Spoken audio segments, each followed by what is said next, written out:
nhớ đó tỏ lên liên tỏ đó của cho nên một sai đó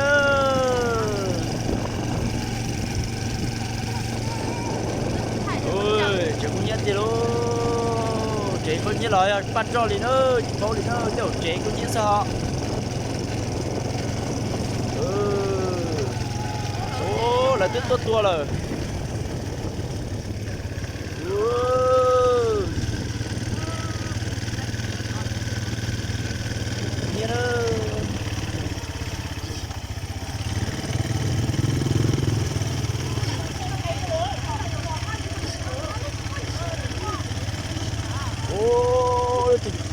chuyện của nhau lại ta đi luôn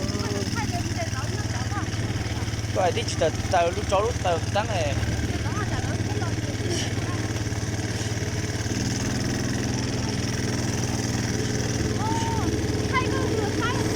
nó đấy chuyện của nhau đó ăn thay đùa sao rồi mình chưa mặt gì sao có ra chém đó chúng ta đó chuyện của nhau đó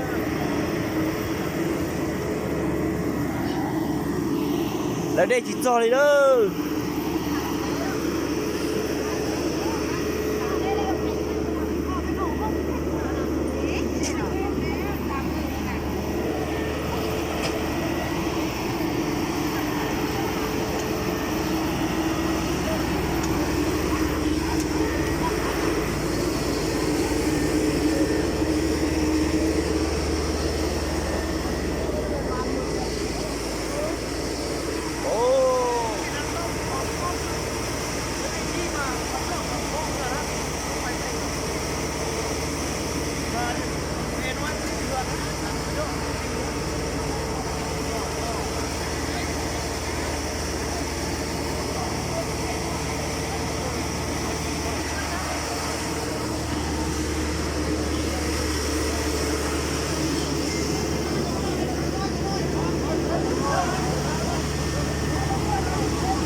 là tôi chỉ tôi này đó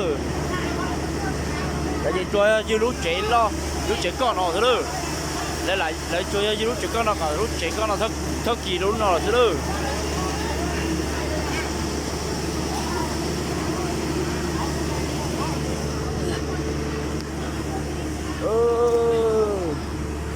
cho nên mình sai đó mình nói là nó thay nữa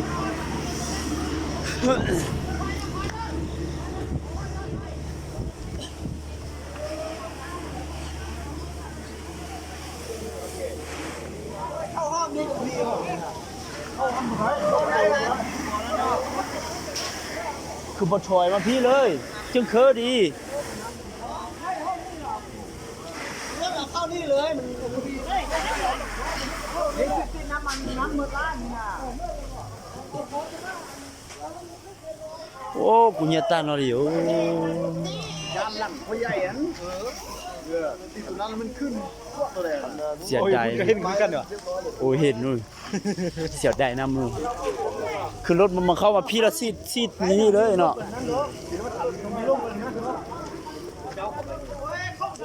ถ่ายอยู่ในเฮือน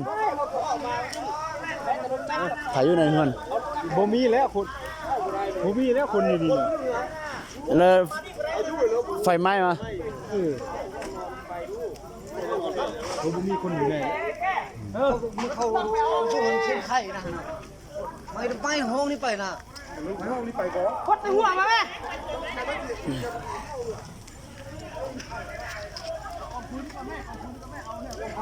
กูรอเตียวเตียวชูรถต้นบ้าก่อนได้ป่ะชูรถต้นบ้าก่อนได้ป่ะเต็มหัวโน่นะเต็มหัวเราเองขาก็หมดจอกเครื่องอยู่ไหนมีหลายดิเครื่องไส้น่ะโอ้เครื่องเรือนก็มีหมดเลยมีหมดเหรอฉันเอาออกเรือไรเรือนข้างล่างเรือนอยู่ชั่วมือเลยฉันเอาออกอยู่ไหนรถใหญ่นะมันถอยมาพี่เลย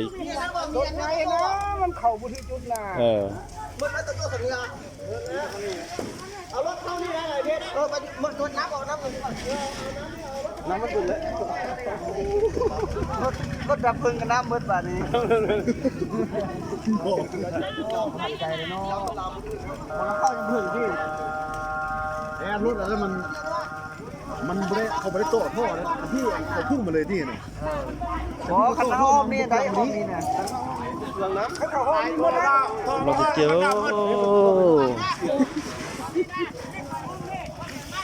ี่ลูกปืนละ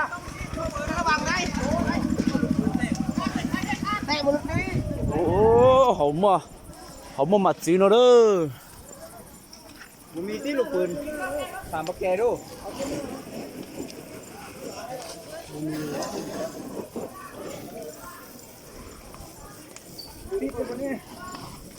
นู่นนี่เช่นแต่ตัวเจอตัวเมียบ่ต่อตัวให้จัดตัว เช่นนะเจตัวก่อนหรอกแต่ทุกตาเฮ็ดตัวได้ๆหน่อยตัวให้แล้วประโยชน์นะแล้วแล่นเข้ามากลางนาอันที่วันนี้เคอๆดีนะรถมาเมื่อกี้เข้านี่เลยนะหมดเลยนี่นะเขายิงหมดเลยเมื่อกี้ตอนนี้ยัดสายไฟมันตั้มหัวแล้วเข้าเรื่อยๆเข้ากันกลางนาเชื่อไปเชื่อได้น้ำตุกอื่นเพราะนั้นไม่หมดแล้ว như hai隻tiêu chỉ lo chỉ mình phải tan thôi không có khẩu xí nhau nó tan thôi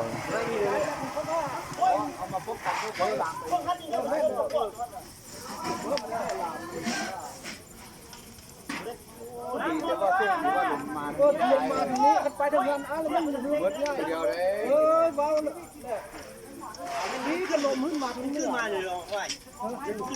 เอาประธานเห็นมันไม่ไอ้พอดีมันจะเข้าไปฮะแล้วมันเลี้ยวเห็นมันเราห้องเลอะเราอุ้ยไม่ได้เขาเลยด้านมาเลยมันขึ้นป่าเลยหนาออกต้นนี่ถึงจะแล้วก็ไปจับใส่น้ำมันที่เที่ยวบนร้อนมันแล้วบอกมันไหม้ทั้งพวงนะตอนหาก็ไหม้ทำดีนะมาไม่แน่นอนแล้วแบบนี้ฟ้าเขาตกอยู่เพราะว่ามันมันมีไฟฟ้าตกอยู่มันมัดมาที่กันนะพอป่ะก่อนให้เอาไปเลยเอาตรงนี้ก่อนเอาตรงนี้ก่อนตรงนั้นมันเลยเอาไปก่อนเอาตรงนี้ก่อนล้างชู้ไงนั่งข้างมีว่ะโค้งไหนใส่โค้งล่ะ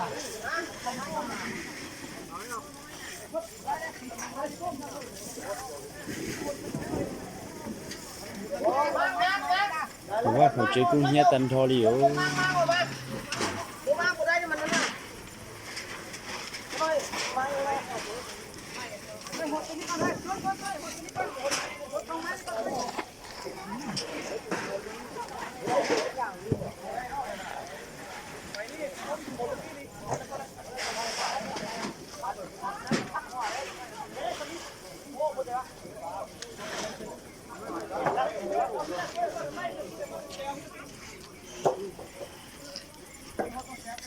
อันตรายเนาะคันไม่เป้แล้วแห้งไม้ดี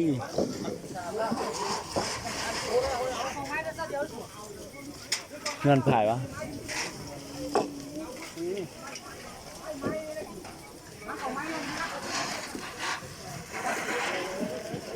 ไปดึงอันนั้นออกเลยก็จึงหกเลย